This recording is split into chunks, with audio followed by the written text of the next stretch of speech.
Hello everyone, আসসালামু আলাইকুম। কি অবস্থা, সবাই কেমন আছেন? আশা করছি সবাই ভালো আছেন। আমি আলহামদুলিল্লাহ আপনাদের ভালো আছি। আমি নিশাত পাটোয়ারি, নর্দার্ন সাইপ্রাস থেকে।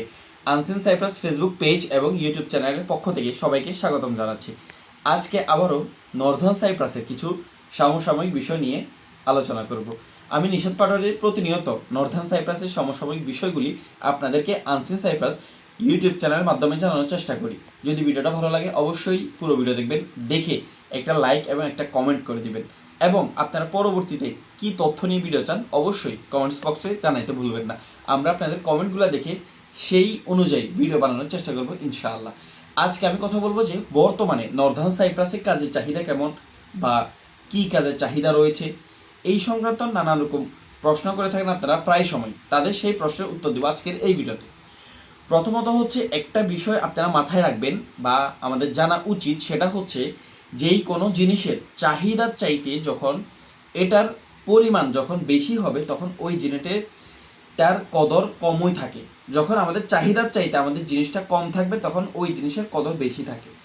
আমরা অনেক সময় দেখি যে বাংলাদেশে বিভিন্ন সময় বিভিন্ন পণ্যের দাম বেড়ে যায়। যেমন রমজানের সময় লেবুর দাম বেড়ে যায়। কেন? কারণ লেবুর চাহিদা রমজানের সময় বেশি থাকে, এই কারণে লেবুর দামটা বেড়ে যায়। আবার বিভিন্ন সময় বিভিন্ন জিনিসপত্রের দামও আমরা দেখি যে তুলনামূলকভাবে বেড়ে যায়। যখন জিনিসটা বাজারে কম থাকে সেটা চাহিদা বেশি থাকে। এই কথাটা কেন বলছি? এই জন্য বলছি যে সাইপ্রাসেও আমরা দেখেছি যে অতীতে সাইপ্রাসে যারা শ্রমিক রয়েছে, অর্থাৎ আমরা থার্ড কান্ট্রির লোক যারা আছে, আমাদের প্রচুর চাহিদা ছিল। কারণ তখন কাজ যেমন ছিল, কাজের চাইতে আমাদের শ্রমিক কম থাকাতে কিন্তু শ্রমিকদের ব্যাপক চাহিদা ছিল এবং ব্যাপক মূল্যায়ন করতো তারা। কিন্তু বর্তমানে 2026 আমরা যেমনটা দেখতেছি যে বর্তমানে সাইপ্রাসে কাজের চাইতে লোক বেশি হওয়াতে আমাদের শ্রমিক যারা রয়েছে তাদের চাহিদা অনেকটা কমে গেছে। কারণ হচ্ছে কাজ যেই পরিমাণ রয়েছে তার চাইতে শ্রমিক কিন্তু 2 ডাবল বেশি রয়েছে, তার চাইতেও বেশি হয়তোবা রয়েছে।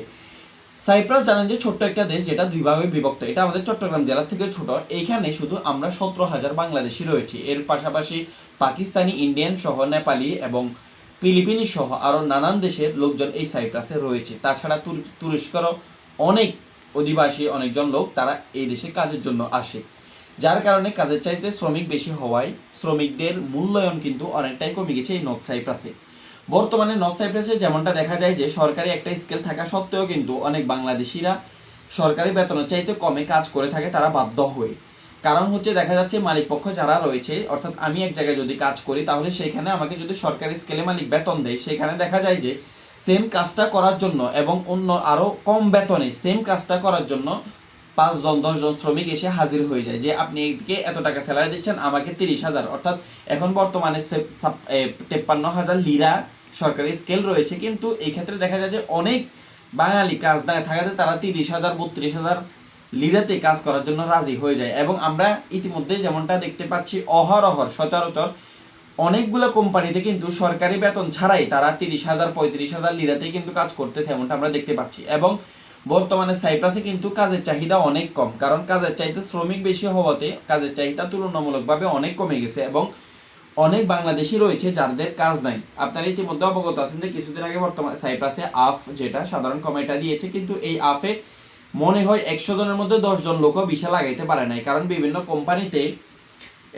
কাজের চাহিদা কম থাকাতে কোম্পানি ধরে তারা ভিসা লাগাইতে পারে নাই। যদি একটা লোক, একটা শ্রমিকের যদি ভিসা লাগায়, সে যদি ভিসা নিয়ে কাজ করে তাহলে প্রতি মাসে তার সিগরটা থাকে, একটা ট্যাক্স থাকে। এই কথা মাথায় রেখে মালিক পক্ষ কিন্তু এই বছর অনেক বাঙালির আসলে তারা ভিসা লাগাইতে পারে নাই, অর্থাৎ ভিসা নিয়ে কাজ করাচ্ছে না। কারণ অনেক লোক এরকম পাওয়া যায় যারা ভিসা ছাড়া কাজ করে এবং অনেক অল্প বেতনে তারা কাজ করে থাকে।